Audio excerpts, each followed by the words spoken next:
Opposition है ना, उनका काम है अपोज करना, वो हर चीज़ को अपोज करेंगे। उनको अब स्टेटहुड नहीं चाहिए, वो नहीं चाहते हैं कि हम लोगों के दरमियान जाएं, तो ठीक है। अब हम जब हम कुछ नहीं कर रहे थे तब वो कह रहे थे आप कुछ नहीं, आप क्यों नहीं निकलते हो, आप निकलते क्यों नहीं हो, आप लोगों को शामिल क्यों नहीं करते हो। अब हम निकले, लोगों को हम शामिल कर रहे हैं, अब वो कहते हैं आप लोगों को क्यों शामिल कर रहे हो। तब उनका काम है अपोज करना, हमारा काम है काम करना, वो अपना करते रहे। वाइस प्रेसिडेंट कैंडिडेट एनडीए ने भी अनाउंस किया और इंडिया कैसे देखते हैं? तो इलेक्शन होगा और चलिए, पहले तो अभी तक तो हम समझ नहीं पाए कि ये इलेक्शन हमारे ऊपर ठोसा क्यों गया। इतनी जल्दी अचानक वो वाइस प्रेसिडेंट धनखड़ साहब छोड़ के गए, और गए कहाँ, जिस दिन से छोड़ा उस दिन से नज़र नहीं आए। मैं तो क्योंकि उनके साथ थोड़ा सा मिल बैठने का मुझे मौका मिला, मैं तो ऊपर वाले से दुआ करूंगा कि वो सेहतमंद रहे, ठीक रहे। जहाँ तक इलेक्शन का सवाल है, इंडिया ब्लॉक का उम्मीदवार जो है वो जीत जाना चाहिए। वो तो तालीम से लेके था। हम चाहते हैं कि हम अपने बच्चियों को बेहतर से बेहतर तालीम फराहम करें।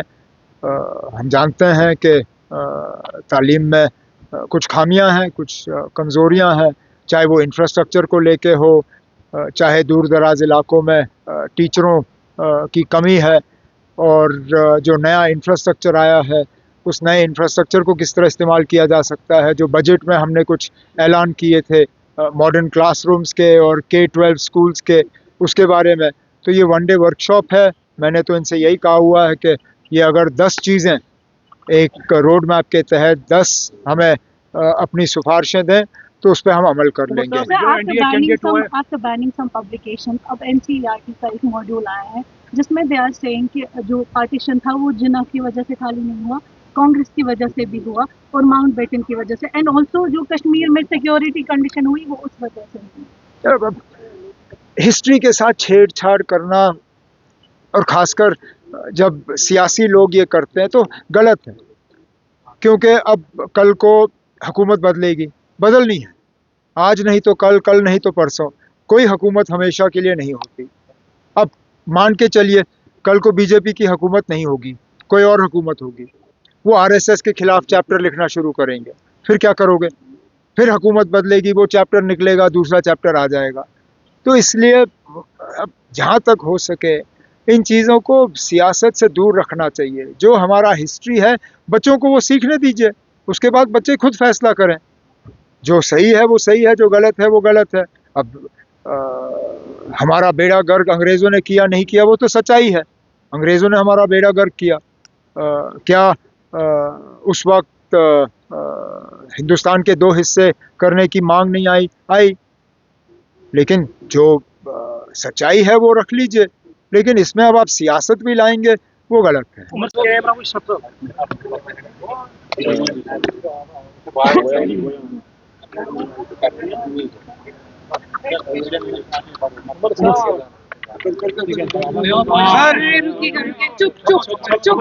चुप करो।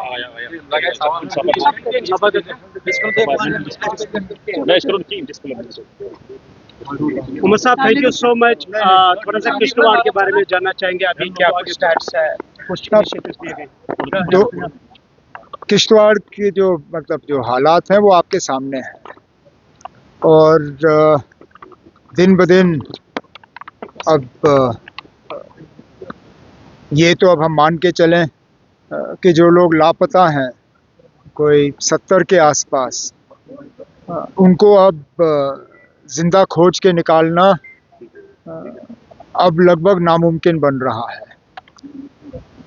अब इन हालात में हमारी कोशिश रहेगी कि जितने ज़्यादा लोगों के हम डेड बॉडीज़ रिट्रीव करके कम से कम उनके घर वालों को दे सकें, ताकि वो सही तरीके से उनके अंतिम संस्कार जो हैं वो कर सकें, ये हमारी कोशिश रहेगी।